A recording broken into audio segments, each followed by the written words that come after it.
Baik, Assalamualaikum warahmatullahi wabarakatuh. Pada pertemuan ini, ya, kita akan lanjutkan lagi materi terkait pemrograman berorientasi objek dan implementasinya dalam Python, gitu ya. Dalam video sebelumnya, kita sudah belajar tentang pewarisan. Hari ini kita akan belajar mengenai polimorfisme. Apa itu polimorfisme? Ya, dari istilah katanya, poly itu berarti banyak, morfisme itu adalah keadaan, ya, di mana memiliki bentuk tertentu. Sehingga ya polimorfisme itu adalah kemampuan untuk mengambil bentuk yang berbeda atau memiliki banyak bentuk. Nah, diterapkan di mana itu? Nanti akan diterapkan dalam satu objek ataupun metode begitu ya. Oke, ada beberapa polimorfisme seperti yang disampaikan tadi. Ada kalau di Python itu bisa diimplementasikan dalam bentuk operator, fungsi, bisa di kelas, atau bisa didefinisikan dengan inheritance atau pada pewarisan gitu ya. Nah, yang pertama dulu ya, polimorfisme dengan operator. Nah, ini contoh yang sudah ada di Python ya. Ya, kita tahu bahwa operator plus ya itu digunakan secara luas dalam pemrograman Python. Tapi ini tidak memiliki bentuk tunggal. Nah, untuk tipe integer, operator ini digunakan untuk melakukan operasi penjumlahan. Misalnya, kalau kita menjumlahkan antara satu variabel yang dalam bentuk integer ditambahkan dengan variabel yang lain, begitu ya. Ini akan menghasilkan nilai 3. Nah, tetapi dalam bentuk lain begitu ya. Tanda plus ini ya atau operator plus ini bukan hanya menjumlahkan apa ini pada slide sebelumnya menjumlahkan nilai. Kalau di dalam bentuk lain ya kalau kita lihat di sini bentuknya string. Nah, string itu bisa digabungkan gitu ya. Bukan dijumlahkan nilainya tapi digabungkan. Ini kan bentuk dari polimorfisme gitu ya. Jadi satu sisi dia bisa menambahkan nilai atau menggabungkan menghitung nilai, di sisi lain dia bisa untuk menggabungkan dua string begitu ya. Nah, hasil dari operator plus yang diterapkan pada string ini apa? Hasilnya adalah mengeluarkan gabungan apa string yang merupakan gabungan dari dua variabel yang ada. Nah, ini kita bisa lihat ya, operator plus ini digunakan untuk operasi berbeda pada tipe data yang berbeda. Jadi dia bisa mengikuti tipe datanya gitu ya. Operator apa namanya kegunaan dia atau dia itu apa ya namanya ya kemampuan dia gitu ya kemampuan dia itu ditentukan dari operator yang dijalankan atau dioperasikan bersamaan dengan operator plus tadi gitu ya dia akan mengikuti. Nah, hal yang seperti ini disebut dengan operator overloading ya jadi bentuknya bisa berbeda-beda gitu ya. Nah, kemudian kita lihat lagi, kita gunakan, ini namanya magic method. Magic method ini adalah sebuah metode yang ada pada sebuah kelas ya. Kita bisa terapkan ini dalam sebuah kelas. Ini magic kita ceritanya ini akan menggunakan operator plus ya, tetapi pada kelas yang kita definisikan sendiri. Kalau tadi kan operator plusnya langsung di luar kita operasikan di luar dari kelas ya. Nah, sekarang kita ingin membuat ya seperti itu ya. Bisa membuat seperti itu ya. Tetapi kita gunakan dalam kelas yang kita definisikan sendiri. Nah, untuk itu kita perlu yang namanya magic method. Nah, magic method ini adalah metode ya di dalam suatu kelas yang diawali oleh dua tanda underscore dan diakhiri oleh dua tanda underscore. Nah, dalam hal ini berarti method init itu juga termasuk dengan magic method. Nah, di sini method init ini ya, method init ini gunanya apa? Gunanya ada sebagai konstruktor. Nah, di sini magic method yang akan kita gunakan dalam polimorfisme ya, itu adalah method add ya. Oke, kita lihat ini ya. Kalau kita gunakan dia di dalam objek ini, misalnya kita punya objek X1 dan X2 yang merupakan instan dari kelas angka. Kelas angka itu punya apa namanya ini parameter 10 dan 20. Ya, kalau kedua objek ini kita tambahkan, gitu ya. Ini kan inputannya adalah objek ya.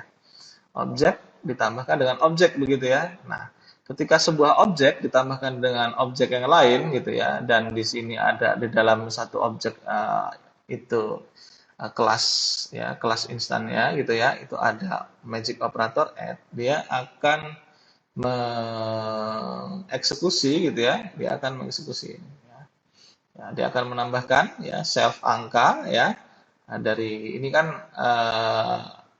atribut angka pada objek itu sendiri, kemudian ditambahkan dengan atribut angka pada objek yang lain. Nah, objek yang lain itu apa? Objek yang lain ya ini operatornya masukkan dari sini tadi.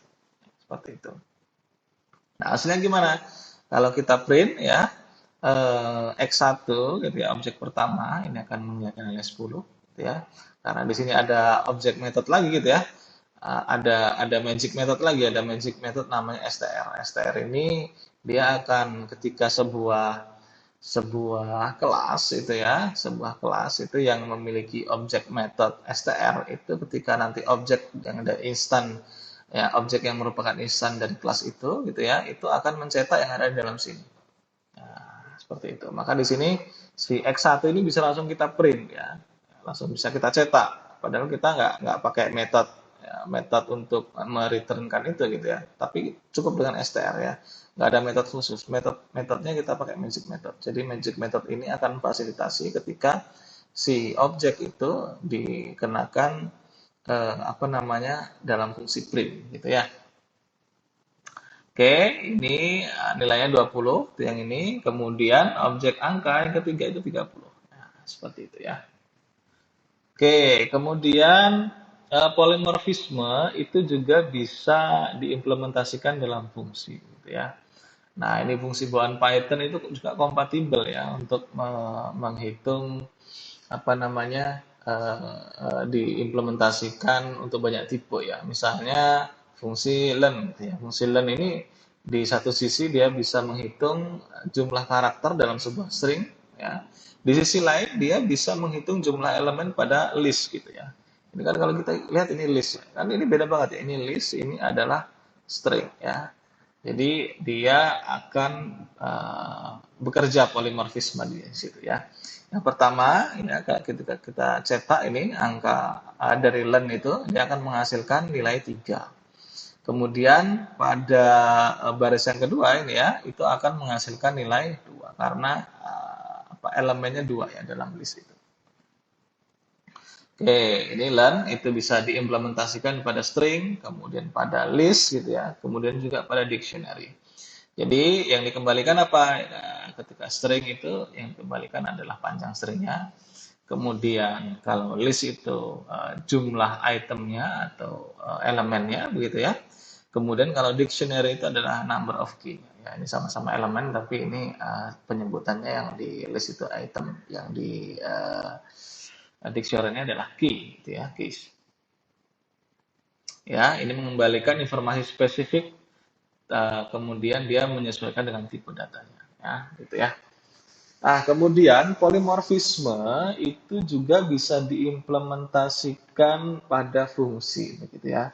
Seperti kita ketahui, kita bisa menggunakan apa ini namanya ini karakter bintang, begitu ya. Ketika kita ingin memasukkan lebih dari satu parameter ya pada sebuah fungsi. Nah, ternyata hal yang seperti ini itu masuk dalam bentuk-bentuk atau jenis polimorfisme ya, dalam jenis polimorfisme yang lain pada fungsi ya, implementasinya pada fungsi.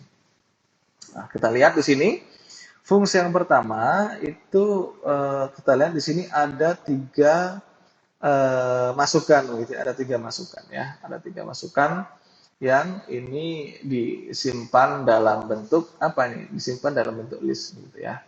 Kemudian yang kedua ini ya, ini juga sama gitu ya.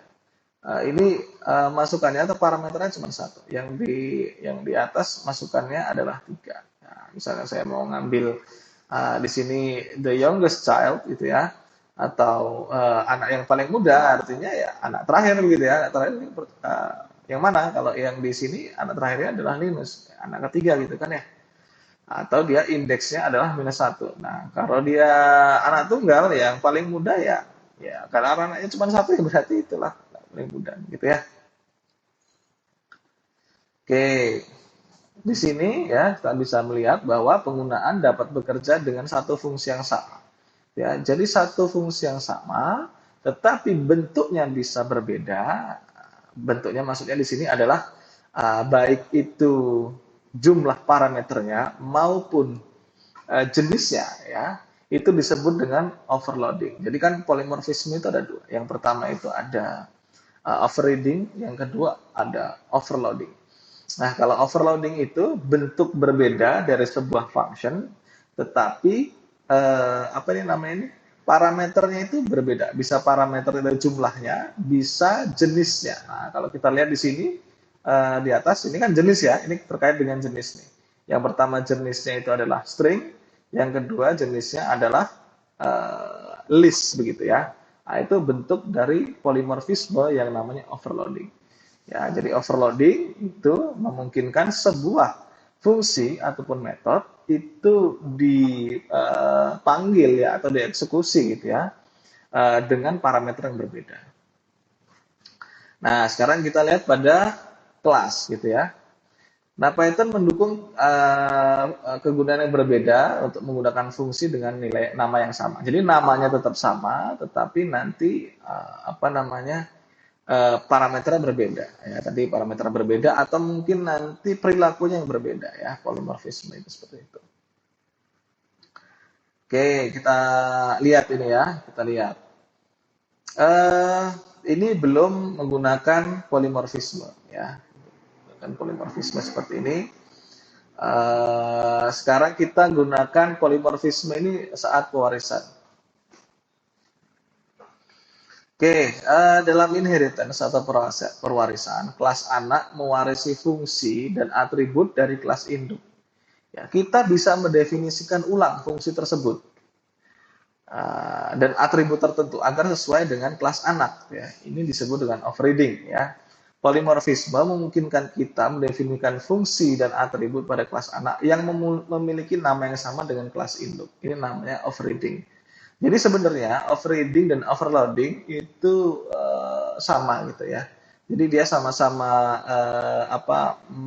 menggunakan bentuk yang berbeda ya, tetapi perilakunya berbeda gitu ya. Kita lihat nanti ya. Oke.